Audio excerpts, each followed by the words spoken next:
Начная газета. Частка 12. Звычайная маці. Аўтар Фернанда Іглесіас Мелендес.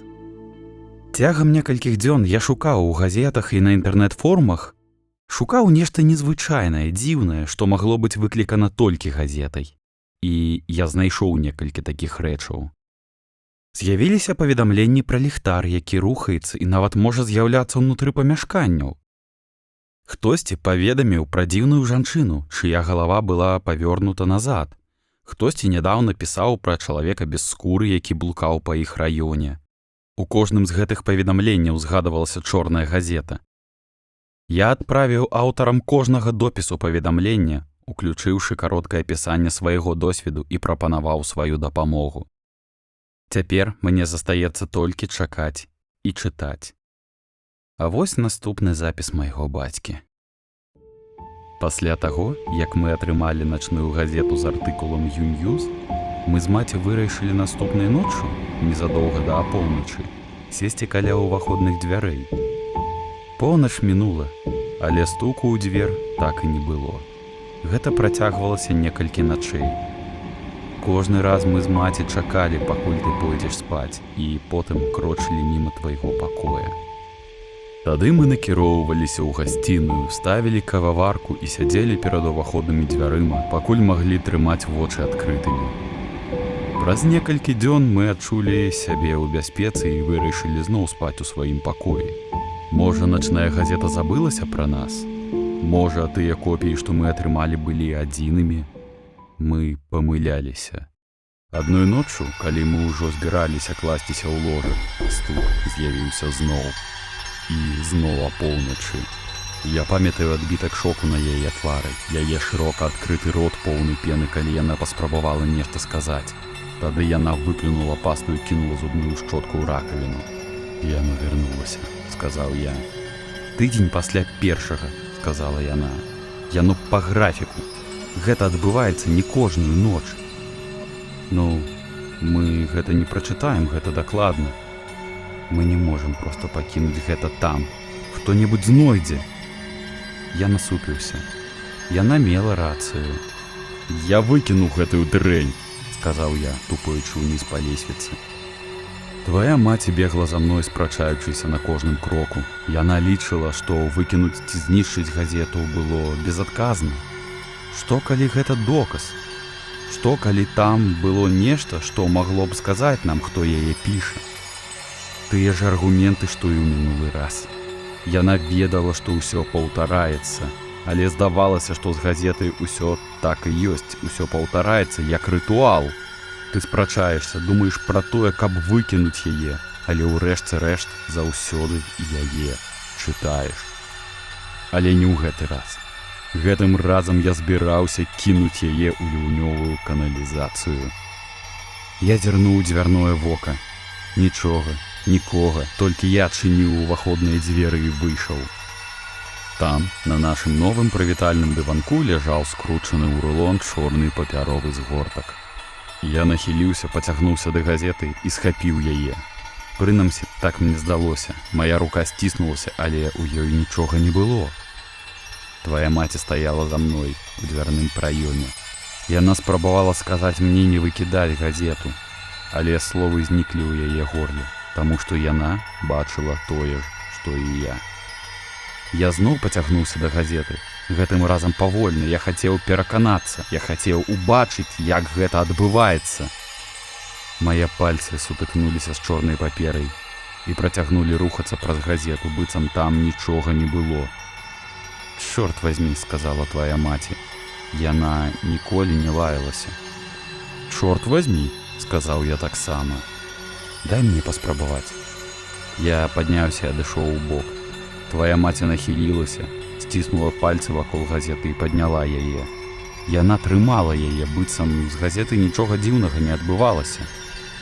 «Добра», — сказала яна, — «мы не можам гэта выкінуць».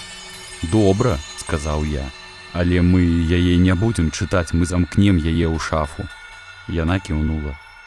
Як толькі мы вярнуліся ў дом, я пацягнуўся за газетай і дакрануўся да яе. У ёй нешта змянілася. Я тады гэта не ведаў, але цяпер думаю, што зразумеў. Начная газета нібы жывая. Яна ведае, што ты хочаш з ёй зрабіць, і вырашае, дазволіць табе гэта ці не. Яна не хацела, каб я кінуў яе ў ліўнёвую каналізацыю. Але, мабыць, яна не мела нічога супраць таго, каб яе паклалі ў шуфляду. Я трымаў газету ў руцэ і кінуў яе скручаную ў шуфляду пісьмовага стала. Тады я закрыў і замкнуў яе, схаваўшы ключ. Ты быў поўны энергіі ў дзяцінстве. Ты гаварыў так хутка, што часам мы ледзь цябе разумелі, уловліваючы толькі адно-два выразныя словы сярод патоку ўзбуджаныя і бязладзіцы. Твае вочы заўсёды былі шырока расплюшчаныя, заўсёды скакалі з аднаго прадмета на іншы, быццам шукаючы нешта цудоўнае, што, як ты ведаў, мусіла быць побач. Я не ведаю, які ты цяпер. Гэта маё найбольшае шкадаванне. Кожны раз, калі мы ішлі ў краму, ты бег, не слухаючы маці і мяне. Прарываючыся праз аўтаматычныя дзверы, імчаўся ў аддзел цацак. Гэты раз быў такім жа. Ты прамчаўся міма нас і кінуўся ў аддзел цацак. Пакуль мы дабраліся туды, ты ўжо схапіў, здавалася, дзесятак каробак. «Эй, сябра», — сказала твая маці, — «пакінь трохі для Дзеда Мароза, добра?» «Я не веру», — пачаў ты. Я ўзняў бровы. Вакол цябе было шмат дзяцей, і тое, што ты збіраўся сказаць, было блюзнерствам. Ты проста ўздыхнуў і кіўнуў. Табе спатрэбілася вечнасць, каб пакласці ўсё назад на свае месцы. І я рады, што так адбылося, бо гэта дало тваёй маці і мне час знайсці тое, што мы шукалі. Там, побач з гульнямі «Жыццё» і «Кліч» і ўсімі іншымі звычайнымі настольнымі гульнямі было нешта новае, але знаёмае. Белая кардонная коробка, на якой была выяўлена шчаслівая сям'я, што сядзіць за абедзенным сталом. Над імі, чорнымі літарамі, было напісана слова, якое зрабіла мае ногі слабымі. «Абгадай». Мы з тваёй маці абмяняліся трывожнымі поглядамі. Ты ўжо амаль скончыў вяртаць усё на месцы. І калі падышоў і ўбачыў нас, якія глядзяць на настольную гульню, то захацеў бы яе набыць. Нават калі б мы сказалі «не», ты б запомніў яе, спытаў бы ў сваіх сяброў пра яе і дакладна пагуляў бы, калі б хтось з іх яе набыў. Я дзейнічаў хутка. Я не хацеў дакранацца да гэтай гульні, таму ўзяў кліч і выкарыстаў яго, каб штурхнуць адгадай назад у глыб, а потым паставіў кліч з краю. Я пачуў, як коробка ўпала і заклінавалася ў пустой прасторы паміж палецамі, дзе яе ніхто не знойдзе, спадзяюся. Калі ты вярнуўся, мы прыдумалі падставу і як мага хутчэй пакінулі краму, не выклікаючы ў цябе падазрэнняў. Той ноччу, калі ты ўжо спаў, твая маці ўварвалася ў мой кабінет.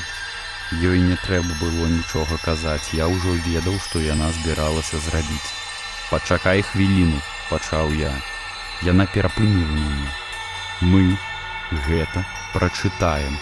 «Што? Чаму?» «Таму што гэта адбываецца насамрэч», — сказала яна.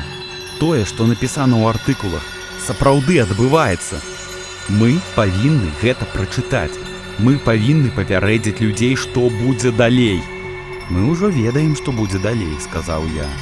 «Новы канал навін». «Так, але мы ведаем гэта толькі таму, што прачыталі артыкул». «Спыніся, гэй, не адчыняй шафу». Але яна ўжо адчыняла яе. «Што, калі гэта не горшае?» — сказала яна. Яе вочы былі шырока расплюшчаны ад панікі. Я ніколі не бачыў яе такой, ні разу. Мне гэта зусім не падабалася. «Што, калі чытанне гэтага зробіць усё яшчэ горш? Зробіць гэта рэальнасцю? Калі гэта ўсё роўна здарыцца, і мы не прачытаем пра гэта, мы не будзем ведаць, на што звяртаць увагу», — сказала яна. Тады яна развязала шпагат і разгарнула газету. Быццам яна была ключом да ўсяго. Я ўздыхнуў, павярнуўся і замкнуў дзверы свайго кабінета. Чытаць тую газету, прыносіць яе ў дом здавалася неправільным, калі ты там. Гэта было як знайсці зараджаную зброю і прынесці яе ў дом. Калі я зноў павярнуўся, твая маці плакала. Яе вочы шалёна бегалі па старонцы, быццам яна не верыла таму, што чытала. Быццам чытанне зноў і зноў неяк зменіць словы. Яна ўпала на падлогу, газета выпала з яе рук і апусцілася побач з ёй. Ёй спатрэбілася некалькі гадзін, каб супакоіцца, каб словы прабіліся праз яе рыданні, каб яе вочы зноў расплюшчыліся, я ўбачыў іх праз слёзы. Яна мусіла выпіць каля 10 шкляных вады і прайсці 10 міль вакол пакоя. Потым яна прывяла мяне назад у кабінет і пачала чытаць артыкул услых. Я адразу зразумеў, чаму гэта так моцна на яе паўплывала.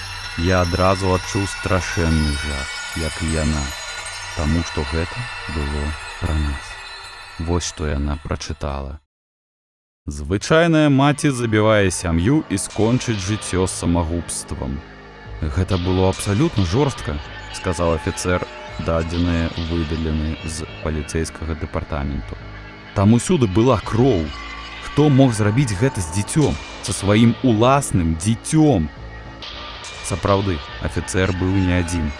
Там можна было ўбачыць яшчэ некалькі супрацоўнікаў праваахоўных органаў і медыцынскіх спецыялістаў, якія хадзілі каля прыватнага дома і выглядалі збітымі з панталыку, напалоханымі, збялелымі.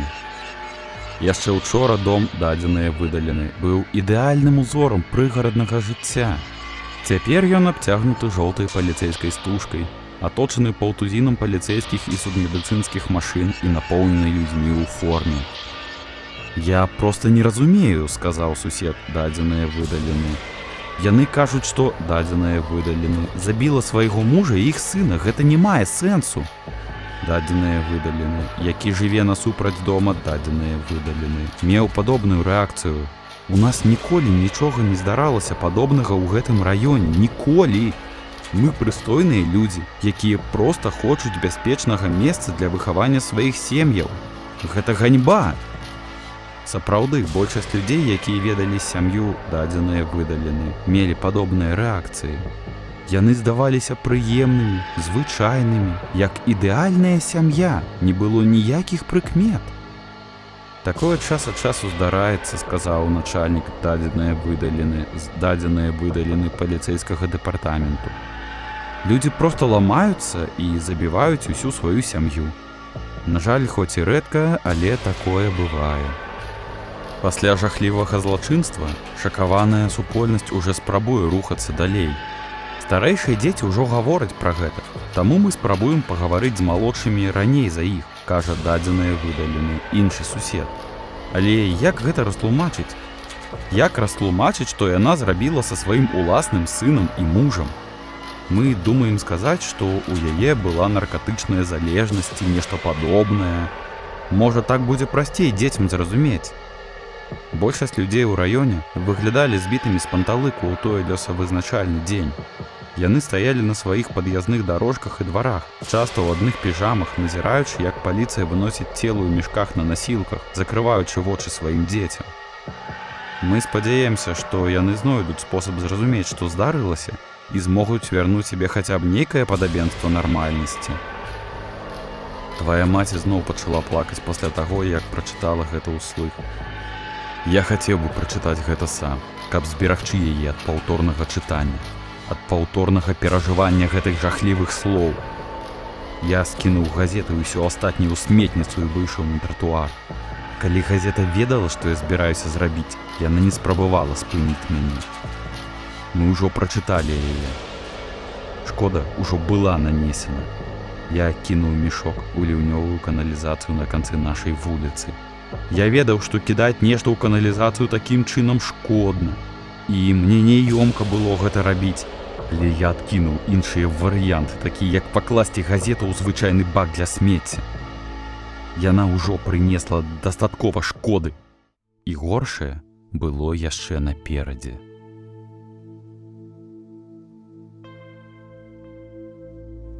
Калі вам адгукаецца тое, што мы робім, і вы хочаце бачыць больш такога кантэнту, калі ласка, падтрымайце нас. Гэта можна зрабіць праз платную падпіску на Patreon ці разавым донатам на Buy Me a Coffee. Спасылкі будуць у апісанні.